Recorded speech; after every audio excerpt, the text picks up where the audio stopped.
You're watching Forsaken Joe. Don't forget to like and subscribe. Enjoy the story. Let's begin. Something felt wrong, a gnawing sensation in my gut. I stood there, the silence of the house creeping in. The suitcase she was carrying didn't look like any she had before. Brand new, with that slick designer look. That wasn't what bothered me, though. It was the necklace on the counter. I'd never seen it before. It was simple, but elegant. Too much for something she'd just toss around carelessly. I felt my pulse quicken. I made my way to the laptop she'd left open. The screen still lit up. There it was. An email. A confirmation for a romantic getaway package at a resort in Napa Valley. My heart skipped. Lindsay Warner? That wasn't her real name. An alias? Why would she need one? I froze, my finger hovering over the mouse. I screenshot the email and sent it to myself. It felt like a gut punch, but I wasn't ready to confront her. Not yet. Not without all the facts. I watched her leave without a word. She was already halfway down the street when I snapped out of my daze. My head was already spinning. I knew I had to get the whole picture before I did anything. The evening dragged on while I pieced things together. I scrolled through Lindsay's social media. Photos of her with wine glasses, the sun setting behind rows of vineyards. Another picture, with her arm around some guy, someone I didn't recognize. I zoomed in, and there it was again. That guy's face. He looked familiar, but not from anything I could place. I clicked on his profile, cross-referencing his photos, and found his name, Bryce Donovan. I felt something tighten in my chest. That name didn't sit right. I pulled up her credit card transactions next, a charge for a spa treatment, another for an expensive bottle of wine at the resort. And there was the confirmation for the anniversary package again. Everything was starting to line up too well. I pulled up the blurry picture of Bryce from one of her posts. A reverse image search, and his identity was clear. Bryce Donovan. I sent everything to myself. Screenshots of the posts, the charges, everything I needed to see. The subject line was simple. I'm getting everything I need. I needed more information, so I made the call. Posing as Lindsay's husband, I asked about an anniversary upgrade at the Napa resort. The concierge was polite, but I could tell he was catching on when I slipped and referred to Lindsay as Lindsay Warner. He didn't blink, though. He confirmed that everything, including luxury upgrades, could be charged to her card. I made the arrangements for the suite, the best one they had. The call ended, and I found her work email in the booking confirmation. That was a mistake. I forwarded the emails to myself, labeling them, "Here's where she messed up." I sat back, calm but uneasy. It wasn't time to act yet, but when I did, she wouldn't know what hit her. I sat in the dark, scrolling through Lindsay's social media, like I was searching for some kind of truth hidden in plain sight. The photos were innocuous at first, her at some vineyard, the sun glowing behind her, wine glass raised. But then I saw it, the one with her arm draped over the shoulder of a guy I didn't know. They were both laughing, too close. He was older, clean-cut, with a dark suit. My stomach twisted. I zoomed in on his face, trying to make sense of it. He didn't look like anyone I'd ever seen in her social circle, or mine for that matter. I kept scrolling, and there he was again in another shot. Different background, but the same guy. Was this her important client? That would be the easiest excuse. I moved to the credit card statements. Every charge matched. Flights to Napa, the resort bookings, a bottle of wine, and wait, a couple's spa treatment. A couple's spa treatment? I felt the air in the room shift, like everything was tightening around me. I clicked on the charge for the luxury wine. The amount was high, way too high for a casual drink. It felt like she wasn't just there for work. I scanned back through her posts, and there he was again. Bryce always in the background, never fully front and center. But he was there. I clicked on his Instagram profile and scrolled through, looking for any clue, any sign that would connect him to Lindsay. There was a blurry image of him in one of her posts. The angle was off, his face only half visible, but enough for me to make out some features. It was him, all right. I ran the reverse image search, Bryce Donovan.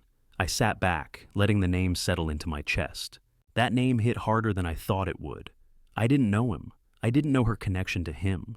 But it didn't matter anymore. My fingers were already flying over the keyboard. I took screenshots of the Instagram posts, the charges, everything I had. I sent it all to myself with a simple subject line. I'm getting everything I need. The weight of it hit me all at once, the gravity of everything I was piecing together. But even then, I wasn't ready to confront her. I needed more. I wasn't going to be the one who looked foolish here. I could feel my pulse speeding up, but I kept it together.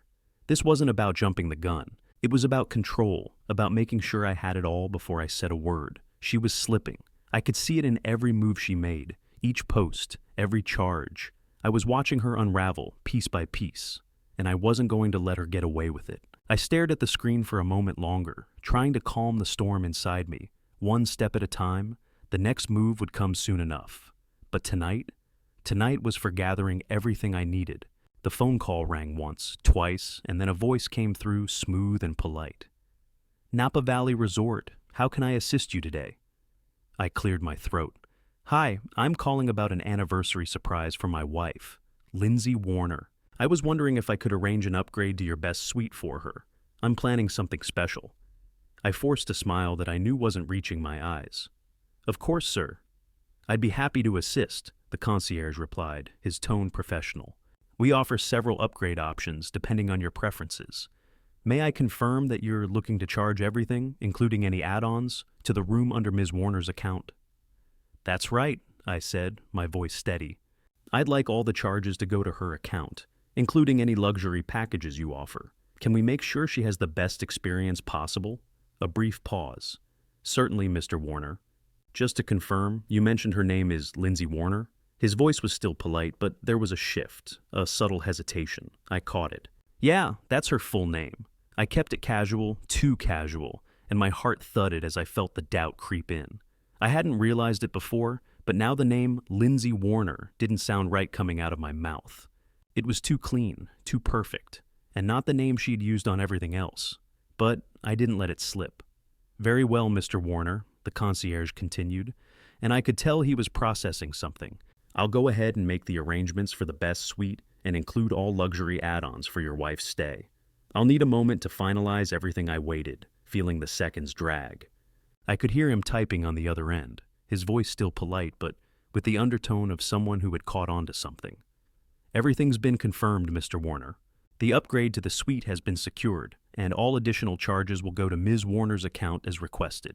"Perfect," I said, keeping the edge of satisfaction in my voice. "Thanks for your help."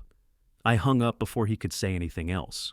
A stupid part of me wanted to laugh, but I didn't. I was still too tense, like I was standing on the edge of something, waiting for it to all come crashing down. But for now, it was going according to plan. I opened Lindsay's email account again, scanning for anything that might confirm more of my suspicions.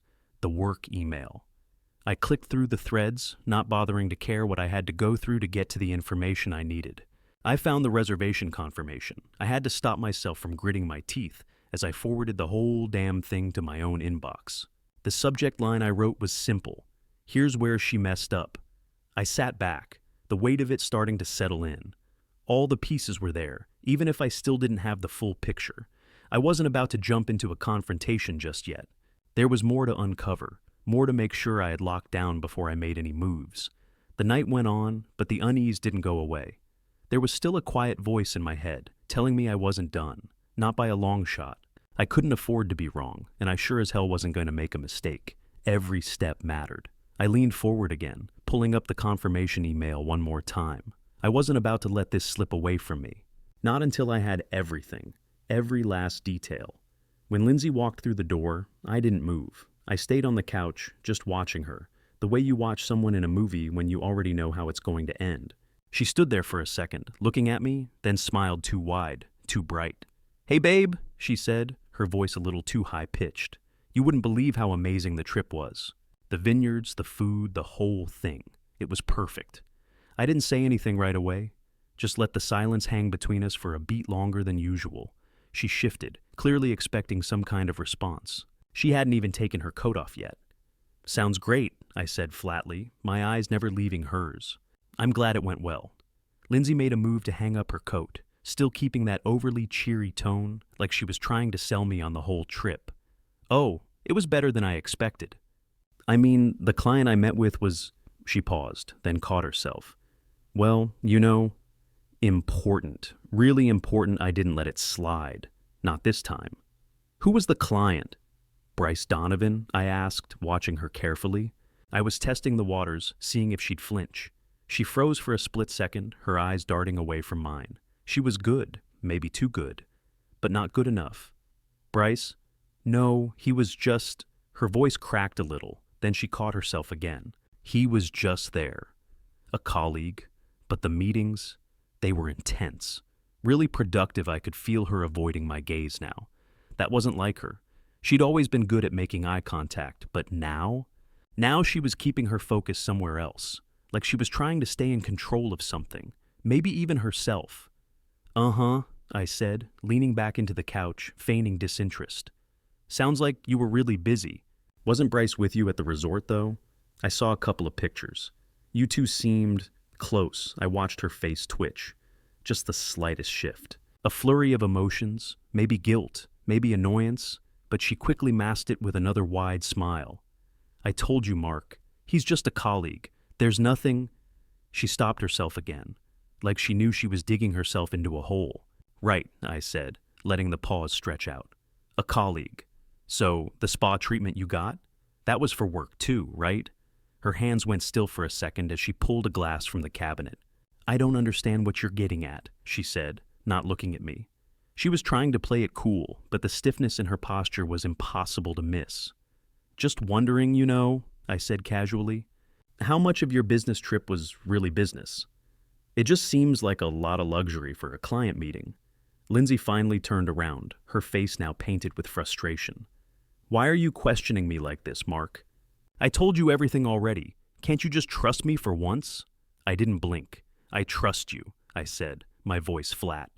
But there's a lot I don't understand, and you're not helping by dodging the questions. She took a deep breath, her shoulders slumping just slightly. For a second, she looked like she was about to say something, but then she bit her lip and looked away. She knew I was on to her. It was written all over her face.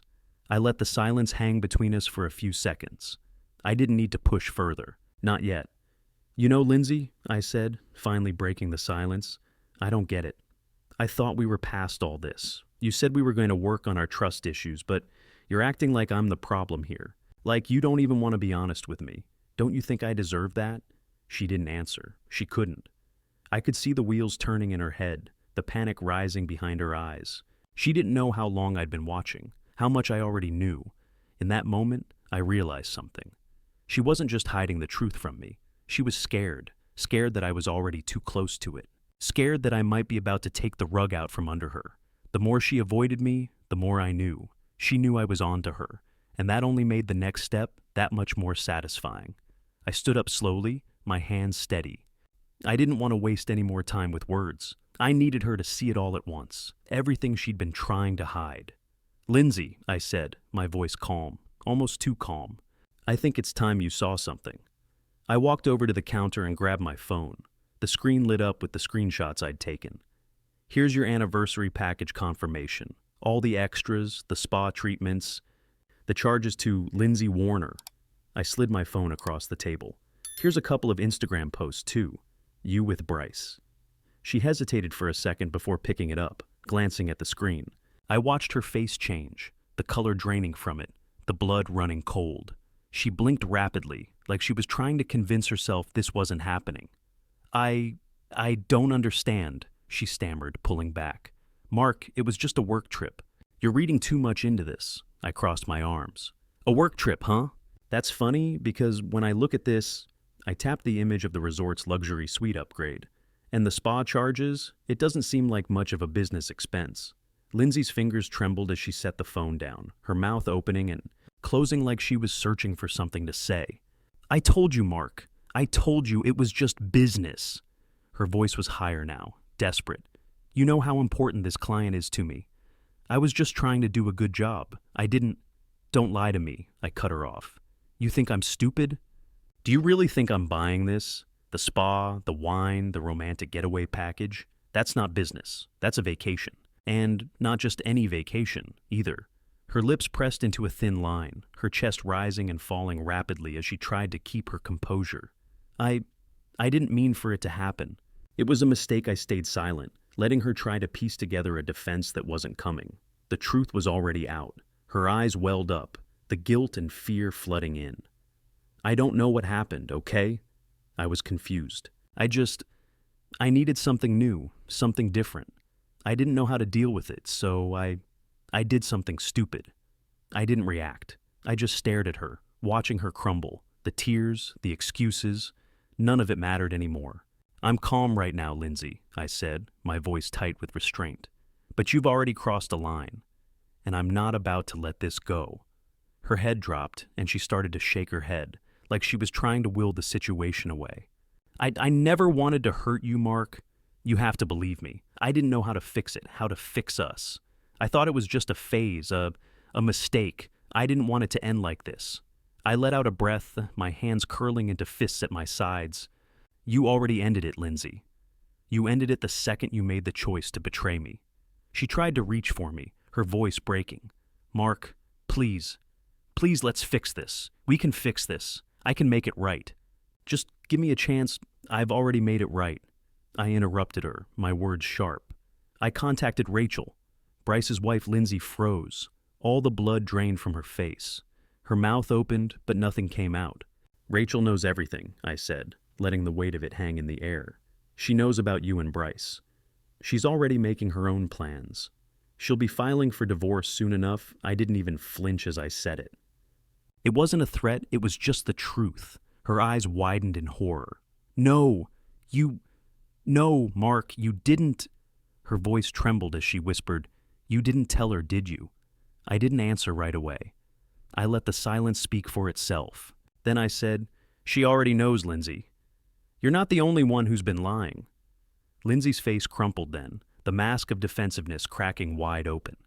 She sat down on the edge of the chair, her hands shaking uncontrollably. Oh God, what have I done? She whispered to herself, like she was in disbelief. I didn't comfort her. I didn't need to. She was already facing the consequences of everything she'd done. The look on her face, the realization that she couldn't fix it, that there was no way out now, was all I needed. There was nothing more to say. The truth was out, and the fallout had already begun. The morning after everything unraveled, I woke up to my phone buzzing nonstop. The notifications came in fast and loud, almost like a drumbeat. I rolled over, already knowing what it was before I even unlocked the screen. Rachel had done what I'd known she would. She'd taken the information I gave her, and she'd made sure the world knew. I didn't have to look far. It was all over Facebook and Instagram, posts and stories tagging Lindsay, calling her out. People from our shared circle, people I didn't even know, had any clue about our life, suddenly had a lot to say. It was messy. Screenshots of the emails, the resort photos, the anniversary package confirmation, all laid out for anyone with a mind to see.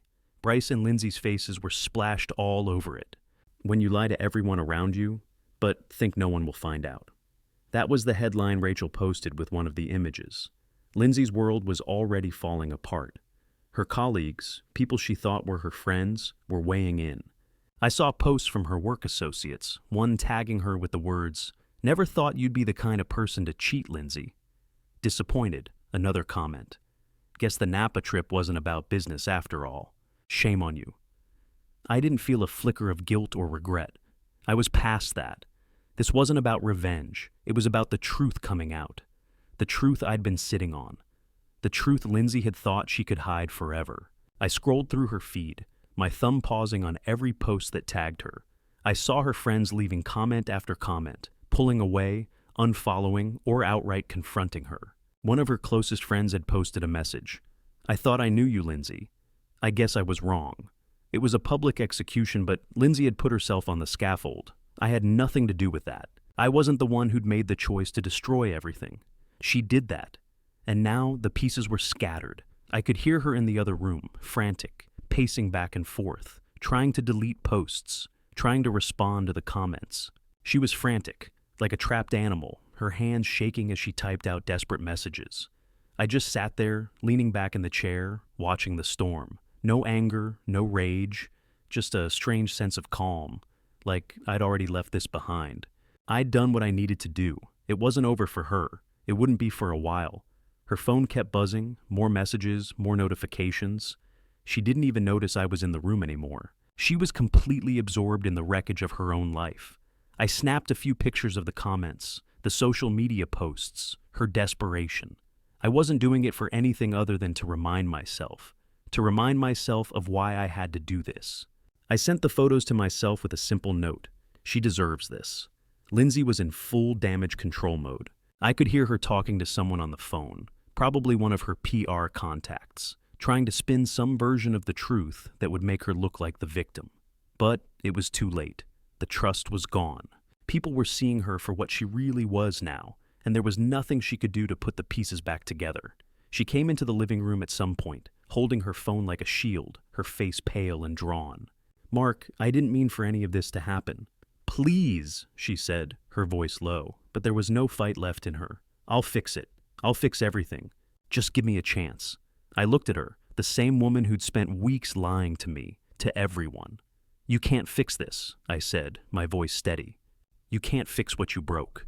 Lindsay's eyes welled up again, and she started to speak, but I didn't want to hear it anymore. There was nothing left to say. She turned and walked out of the room, her shoulders slumped, her world crumbling around her. I didn't follow her. There was nothing for me to do now but watch as the fallout took its course. I stayed in my seat, scrolling through the reactions, the comments, the photos of her broken reputation spreading like wildfire. The sense of satisfaction I felt wasn't about the drama or the spectacle. It was about the clarity, about knowing I was finally free of all the lies. I'd seen her unravel, and I wasn't going to be there to watch her rebuild. The next morning, I checked my email, not expecting anything new. But there it was, Rachel's name in the subject line. My finger hovered over the message for a moment, my mind already anticipating what it would say. I opened it. "Mark," it started. "Thank you again for the information you shared. I can't even begin to tell you how much it means to know the truth. It's a relief to finally have all the pieces." The email continued, and as I read, I felt a tightness in my chest, but it wasn't anger, it was satisfaction. Rachel had attached everything. Emails, texts, photos of Bryce and Lindsay together at the resort, smiling, holding hands. They were completely comfortable with each other. It wasn't just an affair, it was something real, something serious. "Bryce is already out of the house. He's left," she wrote. "I'm filing for divorce as soon as possible. I don't need this kind of betrayal in my life.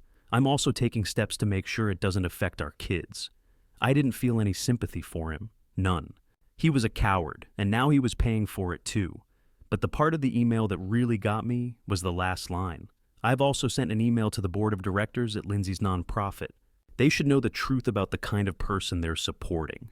I leaned back in my chair, letting that sink in. Lindsay's professional life was on the verge of collapse.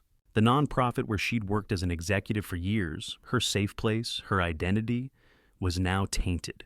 They were going to know everything, every lie, every betrayal, every mistake. She couldn't hide behind her work persona anymore. I didn't respond to Rachel's email. There was nothing more to say. What was left for me to say? I wasn't doing this for her, and I sure as hell wasn't going to console her. But I didn't delete the email either. I kept it. I kept it as a reminder, a final bit of evidence that Lindsay's world was crumbling in ways she never thought possible. I stayed there, reading the email again, savoring the thought of Lindsay losing everything she'd built. Her reputation was shot, her personal life was in ruins, and now her career was following suit. She thought she could destroy me, but I was the one who'd been left standing. I watched as the reality of it settled over her life, knowing that every piece of it, every part of the mess, was because of her. She couldn't blame anyone else. I closed the email without a word, leaned back in my chair, and looked out the window. I felt calm, detached almost. Lindsay was going to have to face the consequences, and there was nothing I needed to do except wait for it all to play out. In the end, she'd lose everything she'd taken for granted, and that was all the satisfaction I needed. I saw her car pull into the driveway, the headlights cutting through the quiet dusk. Lindsay was slower than usual, dragging herself out of the driver's seat like the weight of the world was pulling her down. Her shoulders were slumped, her movements mechanical. She was no longer the confident, polished woman who walked into my life years ago. Now, she was just broken. She didn't even knock at first. I heard her footsteps, hesitant, as she approached the door. Then, there it was. A soft, desperate knock. I didn't move. I stayed where I was, watching her through the peephole. She didn't know I was there, but I knew she was looking for any trace of the man she thought she could manipulate, the one who'd always let her spin her stories and make excuses. That man was gone. I waited a few more moments before I opened the door, not looking her in the eyes. "Mark, Please, can we talk? I need a chance to explain, she said, her voice cracked, pleading. I took a long, slow breath. I could have slammed the door in her face. I could have walked away, let her spiral into whatever pathetic attempt she had left to fix her mess. But I didn't. I just stepped aside and let her in, silent, not offering any comfort. She hesitated for a second, looking around the empty living room like she was searching for something that wasn't there. I'm so sorry, Mark, she started immediately, stepping closer to me. I know I've hurt you, and I know I've lost your trust. But I made a huge mistake. I was confused. I wasn't thinking clearly. I just need you to know that I've changed. I can change. I want to fix this. I'll do whatever it takes. Just, please, don't leave me. She was standing too close now, her hands reaching out like she was trying to grab hold of anything. Her eyes, swollen from crying, were searching mine, desperate for a flicker of the man she thought she could control. I didn't move. I didn't flinch. I just stood there, listening to her lies, knowing it didn't matter anymore. You really think I'm going to fall for that, Lindsay? I said, my voice low and steady, even though inside I felt nothing but indifference. Do you really think I'm going to let you gaslight me into thinking that I don't know who you are anymore? That I haven't seen everything you've done? Her face crumpled, the facade slipping. Please, I'm sorry. I swear I've changed. You just don't understand. It was a mistake, Mark. Please, I'll prove it. I'll prove to you that I can be the person you need. I shook my head, taking a small step back, finally looking her in the eyes. No, you don't get it. It's not about changing anymore. It's about what you did. It's about the fact that you broke me, and you did it over and over again. You made a choice to betray me. You made a choice to destroy everything. And now, there's no fixing it. I looked at her one last time, this broken version of the woman I once loved. You can't fix this, Lindsay. Not anymore. Her breath caught, her eyes searching my face. But there was nothing there. Nothing she could say would change the truth. I stepped to the side and handed her a folder that had been sitting on the table for the past few hours, already prepared. She looked down at it, hesitated, and then slowly opened it. Divorce papers. Her face went pale as she read the first few lines, the words sinking in. No, she whispered, a trembling hand coming up to cover her mouth. No, Mark, please. Don't do this. I didn't answer. I just watched her, waiting for her to realize that there was nothing left to fight for, that she'd already lost it all. I'm sorry, she said quietly, her voice so small it almost didn't sound like her. I didn't want this. I didn't want to lose you. Then you should have thought about that before, I replied, my voice still calm, but it felt like the air had gotten heavier, like every word was a nail in the coffin. You've already lost me, Lindsay. You've already lost everything. She stood there, frozen, staring down at the papers in her hands. Her face was a mixture of disbelief and defeat. The reality was finally hitting her. She hadn't just broken me, she'd broken herself too. And this time, there was no going back. I didn't say anything more. I didn't need to. She didn't even try to argue, not this time. She just stood there, holding the papers like they were the last thing she had left in the world. And in a way, they were. A week passed before I filed the divorce papers. It wasn't hard. By then, it felt like the only thing left to do. I didn't feel a rush of relief or joy, just an eerie calm. Everything I'd been through had been building to that moment, and now that it was here, I didn't need to look back. I spent the days focusing on the small things, the quiet moments that had always been drowned out by the noise of my old life. I spent more time in the gym, took long walks, started reading books I'd been putting off for years. There was no one to answer to anymore. No more pretending, no more lies. Just the satisfaction of knowing I had reclaimed my life. I didn't keep tabs on Lindsay. I didn't need to. But it was hard not to hear the whispers. I wasn't seeking it out, but I couldn't escape the news of her unraveling. Her nonprofit career had hit a wall. The board had distanced themselves from her, and her public image, already fractured, had started to disintegrate completely. Friends of hers I'd once known began to untag her on social media, or worse, posted comments calling her out for what she'd done. She was a ghost in the places she'd once dominated. I'd see her around town sometimes, walking by with her head down, looking smaller, less sure of herself. The once confident woman who'd held all the power had faded into someone unrecognizable. I didn't pity her. I didn't need to. I could have relished in the spectacle. I could have shown up in public, made sure everyone knew the truth. But what good would that do? the truth had already come out. It wasn't about getting back at her anymore. It was about knowing that I'd taken control of my future and that she had no power over me. That, in itself, was enough. I watched her fade into the background, and it was strange, because I didn't feel anger, or the satisfaction I thought I would. I felt peaceful, like a weight had been lifted that I hadn't even realized I was carrying. I had my closure the moment I let go. It wasn't in a final confrontation, or in her losing everything. It was in the quiet realization that I had the strength to move forward, and that I wasn't chained to her mistakes anymore. As for Lindsay, she would have to figure out how to rebuild herself, if she could. But I knew deep down that it wouldn't be the same. She'd never be the person she once was, and that was enough for me. I didn't need to prove anything. I had already won, not in some big moment, but in my own quiet strength. And that was the best revenge.